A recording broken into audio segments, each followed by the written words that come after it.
এটা কোনো উপলক্ষ নয়। উপলক্ষ হলে হাজার কানেক পাবে। কোন উপলক্ষ ছাড়াই প্রতি সন্ধ্যায় রুকিয়া হলের সামনে, শামসুন্নাহর হলের সামনে, এটা আমার জন্য একটা shame. It's shame for me. এটা আমার জন্য একটা দুঃখ যে আমি ইউনিভার্সিটির স্টুডেন্ট, আজকে নিজের ইউনিভার্সিটির বিষয়ে বলতে হচ্ছে। এই জিনিসগুলো আমি সেখানেও বলি, তাদের সামনে আমি প্রতিবাদ করি। এটা হচ্ছে সহশিক্ষার কুফল, নৈতিক অধঃপতন। এরপরে শয়তানের পদাঙ্ক আর কোনগুলো দেখেন? চ্যানেলগুলোতে দেখবেন যে সেরা কণ্ঠ খুঁজে, তারপরে ক্লোজ আপ ওয়ান তারকা খুঁজে, তারপরে খুদে গানরাজ খুঁজে, এরপরে বুট চাই না? খবরদার, কেউ যদি বুট দেন তাহলে আপনি নিজেও এই পাপের ভাগী হবেন।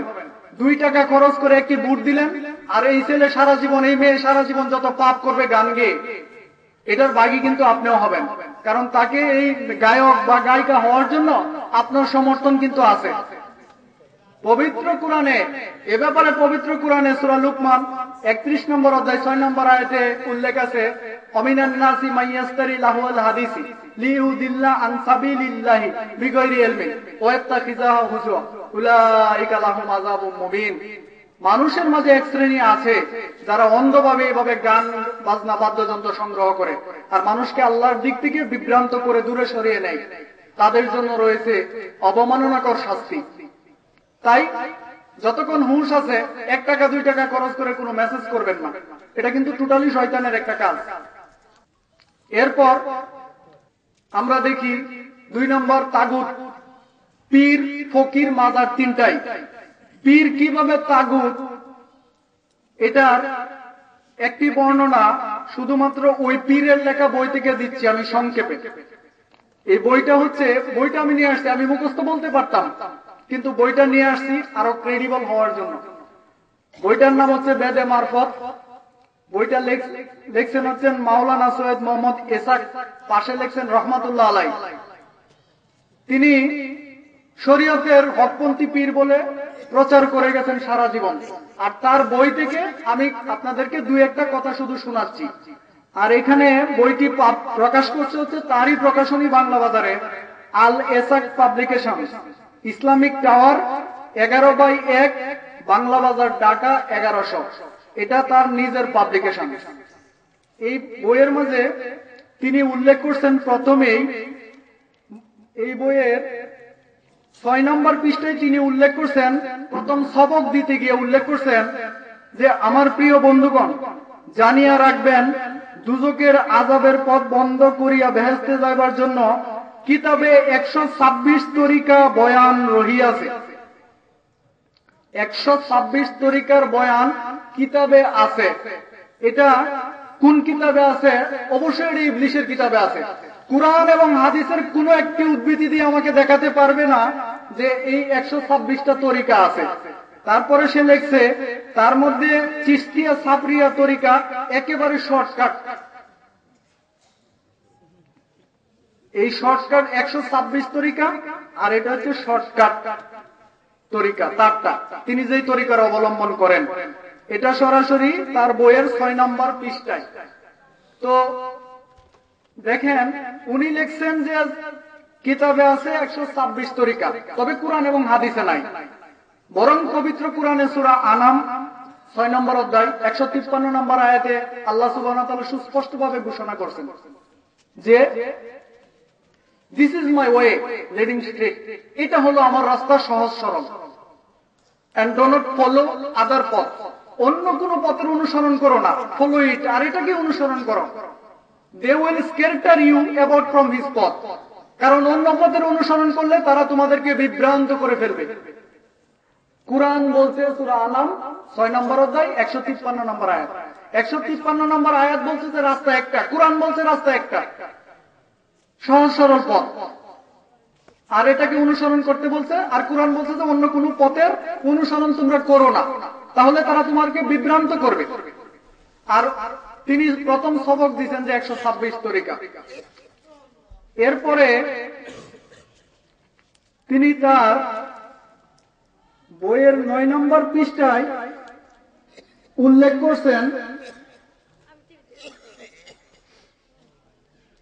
যে প্রিয় আশিকেন, যে কোনো কামেল পীরের হাতে হাত দিয়া খুব জুড়ে জিকির করা পূর্বক রুহকে আল্লাহ পাকের সঙ্গে মিলাইয়া আল্লাহ পাকের প্রিয় বান্দা হিসেবে তার দরবারে যাওয়া যায়। ওলি কি করছে দেখেন, জোর করে গিয়ে আল্লাহর কাছ থেকে সে জোর করে রুহ সিনায় আনছে, ওই নাতিকে ভালো করে ফেলছে। সরাসরি কি করছে, 1 নম্বর কথায় লিখছে, তখনই ছেলে উঠিয়া দাঁড়াইলো, বলল আমার দাদু কোথায়?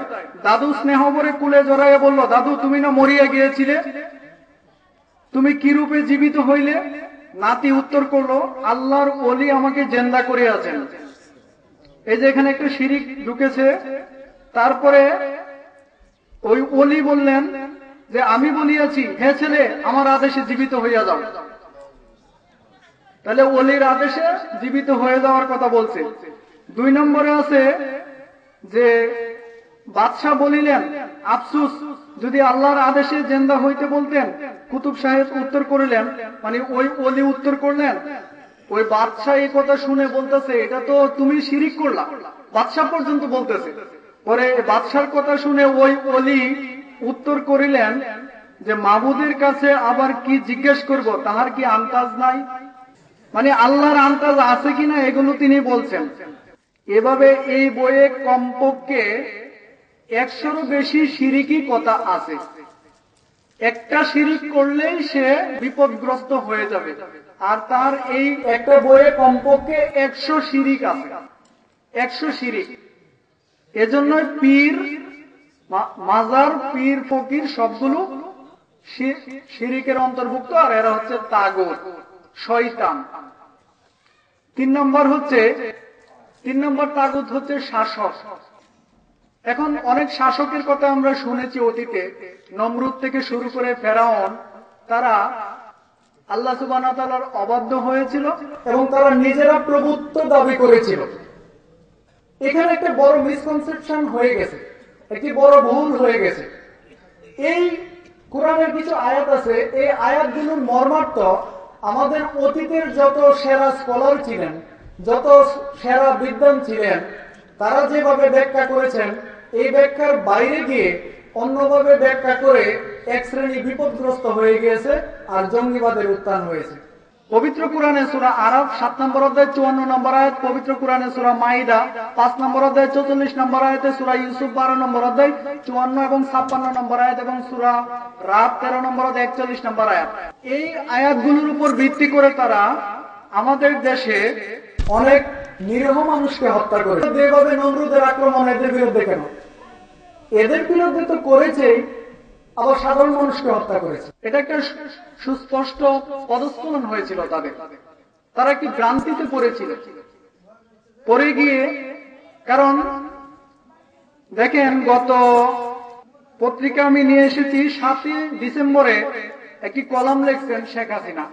ওই কলামের মাঝে তিনি উল্লেখ করছেন একটি আয়াত, যেটা যারা দেশে জঙ্গিবাদ করে তাদের জন্য সবচেয়ে বড় জবাব। সেই আয়াতে তিনি লিখছেন যে, তিনি অনেক কিছু লিখছেন, এখানে নামাজ পড়েন কিভাবে, ওগুলো সবই লিখছেন। তো প্রথম আলোতে প্রকাশিত 7 ডিসেম্বর অনেকগুলো পত্রিকায় প্রকাশ করেছিল। তার মধ্যে একটি কথা এখানে আমি আপনাদের উদ্ধৃতি দিয়ে শোনাচ্ছি। তিনি বলছেন যে